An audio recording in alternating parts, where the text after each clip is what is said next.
నమస్తే. ఇన్నాళ్ళు నన్ను సపోర్ట్ చేస్తూ, ఎంకరేజ్ చేస్తూ మీ ప్రేమని నాకు అందిస్తున్న ప్రతి ఒక్కరికి కృతజ్ఞతలు. అలాగే ఈ వీడియో కూడా ఖచ్చితంగా మీకు ఉపయోగపడుతుంది. లైక్, షేర్ అండ్ సబ్స్క్రైబ్ చేసి మీ సపోర్ట్‌ని నాకు అందించండి. అలాగే ఈ వీడియో పట్ల మీకున్న అభిప్రాయాన్ని కామెంట్ సెక్షన్‌లో కామెంట్ చేసి తెలియజేయండి. ఇప్పుడు వీడియోని చూద్దాం.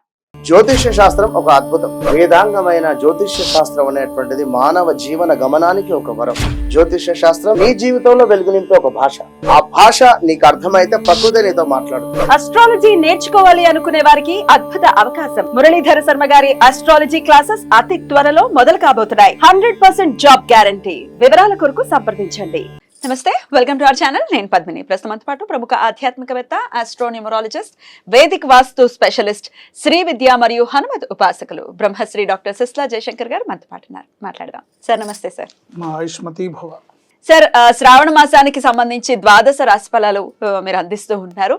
ఆల్రెడీ కన్యా రాశి వరకు గురించి కూడా మాట్లాడుకోవడం జరిగింది. ఇక తులారాశి నుంచి మీన రాశి వరకు ఎలా ఉండబోతోంది సార్ శ్రావణ మాసం? మీరు అందరికీ కూడా ఒక్కసారి మీ ద్వారా. తప్పకుండా అమ్మా. ఈ నెలలో ఆగస్టు నెలలో శ్రావణ మాసం అనే కన్నా మనం ఆగస్టు నెల 1వ తారీఖు నుంచి 31వ తారీఖు వరకు చెప్పుకుంటున్నాం. ఏదో తెలుగు మాసం అని తృప్తి.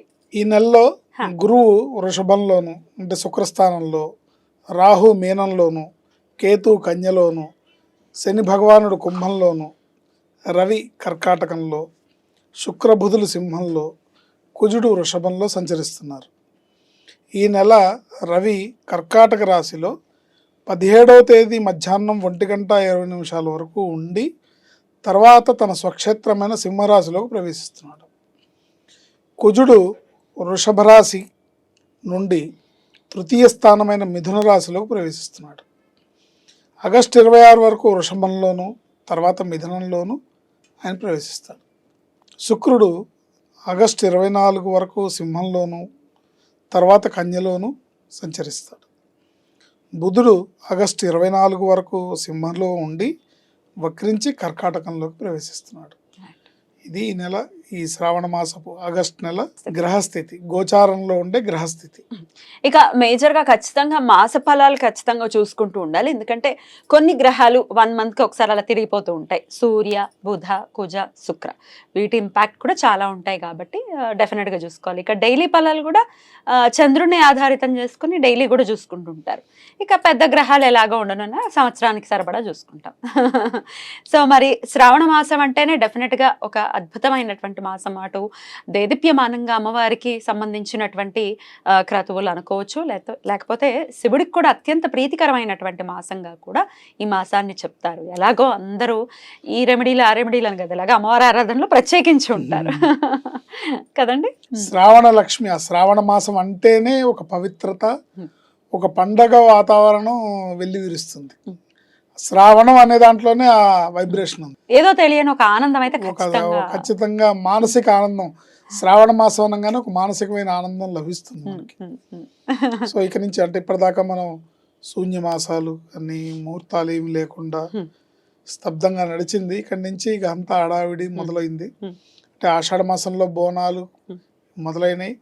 ఇక్కడ తెలంగాణలో బోనాలు, ఆంధ్రాలో అమ్మవారికి శాకంబరి ఉత్సవాలు ఇవన్నీ జరుగుతూ ఉంటాయి.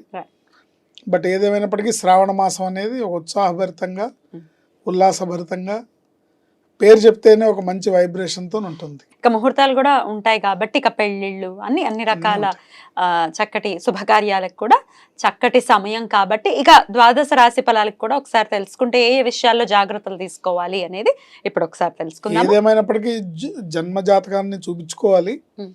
బట్ గోచారంలో గ్రహ సంచారం ఎలా ఉంది? మనకి గోచారంలో బాగుంటే గ్రహచారం బాగుండట్లేదు కొంతమందికి, గోచారంలో బాగుండకపోతే గ్రహచారంలో బాగుంటుంది. ఇలాంటప్పుడు ఏమవుతుందంటే జీవితం అంతా కూడా ఒక స్ట్రగుల్స్తోనే సాగుతుంటుంది.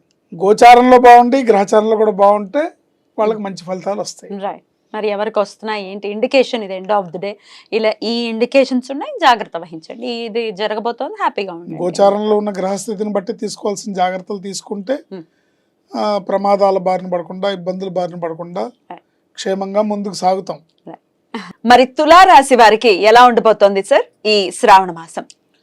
తప్పకుండా అమ్మ. తులారాశి వాళ్ళు అంటే ఎవరెవరు వస్తారు, ఏ నక్షత్రం వాళ్ళు తులారాశి వాళ్ళు వస్తారంటే చిత్తా నక్షత్రం 3, 4 పాదాల వాళ్ళు, స్వాతి 1, 2, 3, 4 పాదాల వాళ్ళు, విశాఖ నక్షత్రం 1, 2, 3 పాదాల వాళ్ళు ఈ తులారాశి కింద వస్తారు. ఈ తులారాశికి పంచమంలో శనేశ్వరుడు, షష్టంలో రాహు, షష్టమంలో గురుకుజులు, దశమంలో రవి, లాభంలో శుక్రబుధులు సంచరిస్తున్నారు. 3 గ్రహాలు యోగిస్తున్నాయని చెప్పుకోవచ్చు వీళ్ళకి.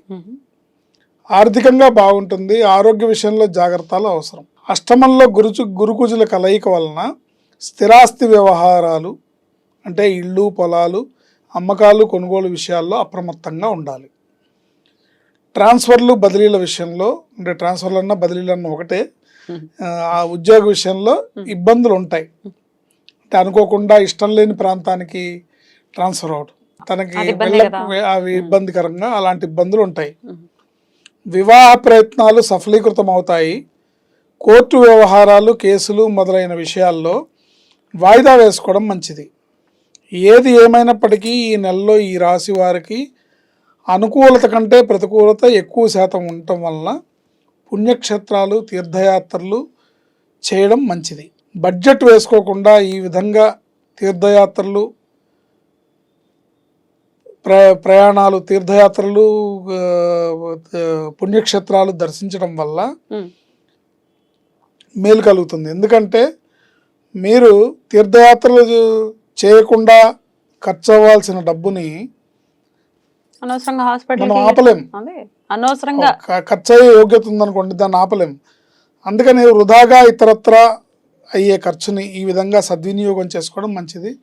పుణ్యం, పురుషార్థం లభిస్తుంది. స్వామి కార్యం స్వకార్యం.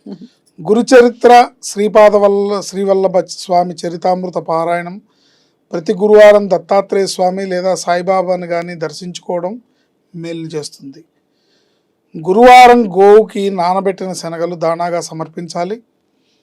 భార్యాభర్తల విషయంలో గొడవలున్నా, కుటుంబంలో తగాదాలున్నా, కోర్టు కేసులున్నా గురువారం సాయిబాబా గుళ్ళో ఒక పీచు తీయని కొబ్బరికాయని, నవధాన్యాలు,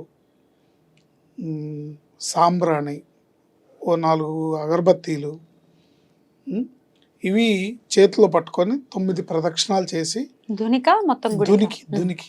దునికి ప్రదక్షిణ చేసి పీచు తీయని కొబ్బరికాయ అంటే పూర్ణం పీచు తీయని కొబ్బరికాయ, నవధాన్యాలు, సాంబ్రాణి, 4 అగరబత్తులు, కొంచెం కర్పూరం.